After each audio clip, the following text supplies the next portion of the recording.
ವೀಕ್ಷಕರೇ, ನೀವು ಪ್ರತಿನಿತ್ಯ ಮನೆಯಲ್ಲಿ ಪೂಜೆ ಮಾಡುತ್ತಿದ್ದರೆ ಈ ಆಚರಣೆಗಳನ್ನು ತಪ್ಪದೆ ಪಾಲಿಸಿ.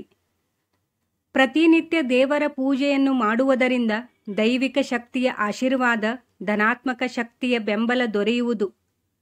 ಆದರೆ ಪ್ರತಿನಿತ್ಯ ನಾವು ಮಾಡುವ ಪೂಜೆಯಲ್ಲಿ ಈ ಆಚರಣೆಗಳನ್ನು ಸೇರಿಸಿಕೊಂಡರೆ ಪೂಜೆಯ ಪೂರ್ಣ ಫಲ ದೊರೆಯುವುದು. ದಿನನಿತ್ಯದ ಪೂಜೆಯಲ್ಲಿ ನಾವು ಯಾವೆಲ್ಲ ಆಚರಣೆಗಳನ್ನು ಸೇರಿಸಿಕೊಳ್ಳಬೇಕು?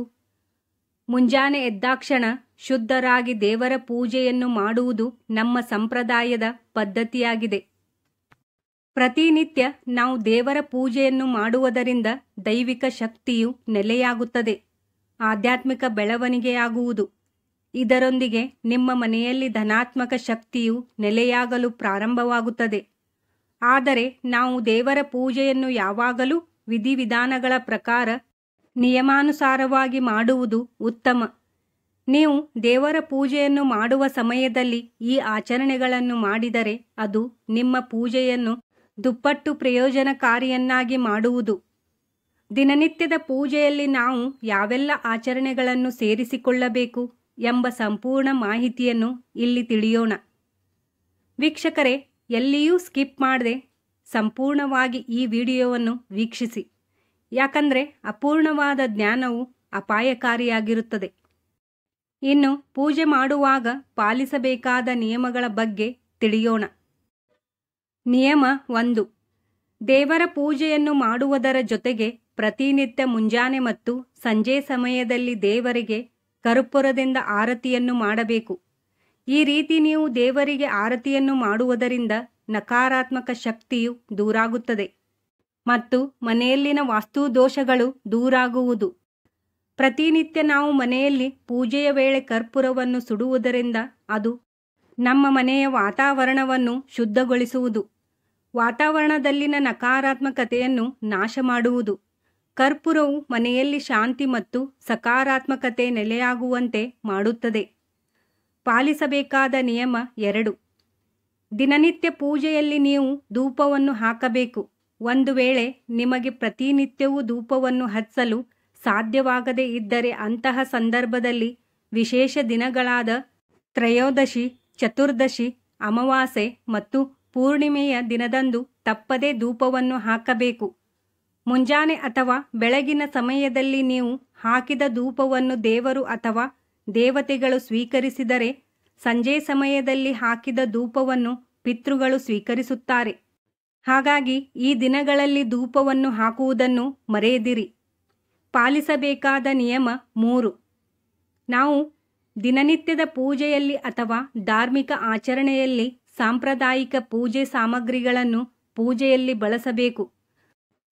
ಬಹಳ ಹಿಂದಿನಿಂದಲೂ ನಮ್ಮ ಹಿರಿಯರು ಬಳಸುತ್ತಿದ್ದ ಶ್ರೀಗಂಧ, ಕುಂಕುಮ, ಅರಿಶಿಣ, ಹೂವು ಮತ್ತು ಹಣ್ಣುಗಳನ್ನು ಇಟ್ಟುಕೊಂಡು ನಾವು ಪೂಜೆಯನ್ನು ಮಾಡುವುದು ತುಂಬ ಒಳ್ಳೆಯದು. ಹಾಗೂ ಪೂಜೆಯ ಸಮಯದಲ್ಲಿ ದೇವರಿಗೆ ನೈವೇದ್ಯವನ್ನು ಅರ್ಪಿಸುವುದು ಕೂಡ ಇದರಲ್ಲಿ ಒಂದಾಗಿರುತ್ತದೆ. ಸಾಂಪ್ರದಾಯಿಕ ಪೂಜೆಯಲ್ಲಿ ಗಂಟೆಯನ್ನು ಬಾರಿಸಿಕೊಂಡು ಪೂಜೆಯನ್ನು ಮಾಡುವುದು, ದೀಪವನ್ನು ಬೆಳಗುವುದು ಉತ್ತಮ. ಪಾಲಿಸಬೇಕಾದ ನಿಯಮ 4. ಪೂಜೆಯಲ್ಲಿ ತೆಂಗಿನಕಾಯಿಯನ್ನು ಬಳಸುವುದರ ಮೂಲಕ ದೇವರು ಮತ್ತು ದೇವತೆಗಳ ಆಶೀರ್ವಾದವನ್ನು ಸುಲಭವಾಗಿ ಪಡೆದುಕೊಳ್ಳಬಹುದು. ಪ್ರತಿನಿತ್ಯ ನಾವು ದೇವರ ಪೂಜೆಯನ್ನು ಮಾಡುವಾಗ ತೆಂಗಿನಕಾಯಿಗೆ ಅರಿಶಿಣ, ಕುಂಕುಮ ಮತ್ತು ಹೂಗಳನ್ನಿಟ್ಟು ದೇವರಿಗೆ ಅರ್ಪಿಸುವುದರಿಂದ ಅದು ದೇವರಿಗೆ ನಾವು ನೀಡುವ ನೈವೇದ್ಯದಂತಾಗುತ್ತದೆ. ದೇವರಿಗೆ ನಾವು ತೆಂಗಿನಕಾಯಿಯನ್ನು ಅರ್ಪಿಸುವಾಗ ಶುದ್ಧತೆಯನ್ನು ಕಾಪಾಡಿಕೊಳ್ಳಬೇಕು. ತೆಂಗಿನಕಾಯಿಯನ್ನು ಪ್ರತಿಯೊಂದು ದೇವರು ಇಷ್ಟಪಡುತ್ತಾರೆ. ಹಾಗಾಗಿ ನಾವು ಪೂಜೆಯಲ್ಲಿ ತೆಂಗಿನಕಾಯಿಯನ್ನು ಉಪಯೋಗಿಸುವುದು ಬಹಳ ಮುಖ್ಯ. ಪಾಲಿಸಬೇಕಾದ ನಿಯಮ 5. ಪ್ರತಿದಿನ ಸಂಜೆ ಸಮಯದಲ್ಲಿ ನಾವು ದೇವರ ಪೂಜೆಯನ್ನು ಮಾಡಿ ಹನುಮಾನ್ ಚಾಲಿಸವನ್ನು ಪಠಿಸುವುದು ತುಂಬ ಒಳ್ಳೆಯದು. ಸಂಜೆ ಶುದ್ಧರಾಗಿ ಸಂಪೂರ್ಣ ಭಕ್ತಿ ಮತ್ತು ಸಮರ್ಪಣೆಯೊಂದಿಗೆ ಹನುಮಾನ್ ಚಾಲಿಸವನ್ನು ಪಠಿಸುವುದರಿಂದ ಆಂಜನೇಯ ಸ್ವಾಮಿಯು ನಿಮಗೆ ರಕ್ಷಣೆಯನ್ನು ನೀಡುತ್ತಾನೆ. ಇದು ಭಕ್ತರ ದುರಾದೃಷ್ಟಗಳನ್ನು ದೂರ ಮಾಡಿ ಅಪಘಾತಗಳನ್ನು ನಿಮ್ಮಿಂದ ದೂರ ಇಡುವುದು. ನಿಮಗೂ ಹಾಗೂ ನಿಮ್ಮ ಕುಟುಂಬಕ್ಕೂ ಆಧ್ಯಾತ್ಮಿಕ ರಕ್ಷಣೆಯನ್ನು ನೀಡುವಲ್ಲಿ ಹನುಮಾನ್ ಚಾಲಿಸದ ಪಠನ ಮಾಂತ್ರಿಕನಂತೆ ಕೆಲಸ ಮಾಡುತ್ತದೆ. ಒಂದು ವೇಳೆ ನಿಮಗೆ ಪ್ರತಿನಿತ್ಯವೂ ಹನುಮಾನ್ ಚಾಲಿಸಾ ಪಠಿಸಲು ಸಾಧ್ಯವಾಗದೇ ಇದ್ದರೆ ಶನಿವಾರ ಮತ್ತು ಮಂಗಳವಾರ ದಿನದಂದು ತಪ್ಪದೆ ಪಠಿಸಬೇಕು. ಪಾಲಿಸಬೇಕಾದ ನಿಯಮ 6. ಹಿಂದೂ ಧರ್ಮದಲ್ಲಿ ವಾರದ ಪ್ರತಿಯೊಂದು ದಿನವನ್ನು ಒಂದಲ್ಲ ಒಂದು ದೇವರಿಗೆ ಸಮರ್ಪಿಸಲಾಗಿದೆ. ವಾರದ ಪ್ರತಿಯೊಂದು ದಿನವೂ ಪ್ರತ್ಯೇಕವಾದ ದೇವರು ಮತ್ತು ದೇವತೆಗಳನ್ನು ಪೂಜಿಸಲಾಗುತ್ತದೆ. ಸೋಮವಾರ ದಿನದಂದು ಶಿವನನ್ನು, ಮಂಗಳವಾರದಂದು ಆಂಜನೇಯ ಸ್ವಾಮಿಯನ್ನು, ಹೀಗೆ ಒಂದೊಂದು ದೇವರನ್ನು ಪೂಜಿಸಲಾಗುತ್ತದೆ. ಇಂತಹ ಸಂದರ್ಭದಲ್ಲಿ ನೀವು ಆಗಾಗ್ಗೆ ದೇವಾಲಯಗಳಿಗೆ ಭೇಟಿ ನೀಡಬೇಕು. ಈ ರೀತಿ ಆಗಾಗ್ಗೆ ದೇವಸ್ಥಾನಗಳಿಗೆ ನೀವು ಭೇಟಿ ನೀಡುವುದರಿಂದ ನಿಮ್ಮಲ್ಲಿ ಭಕ್ತಿ ಮತ್ತು ಆಧ್ಯಾತ್ಮಿಕತೆ ವೃದ್ಧಿಯಾಗುವುದು. ದೇವರ ಆಶೀರ್ವಾದ ನಿಮ್ಮ ಮೇಲೆ ಇರುವುದು.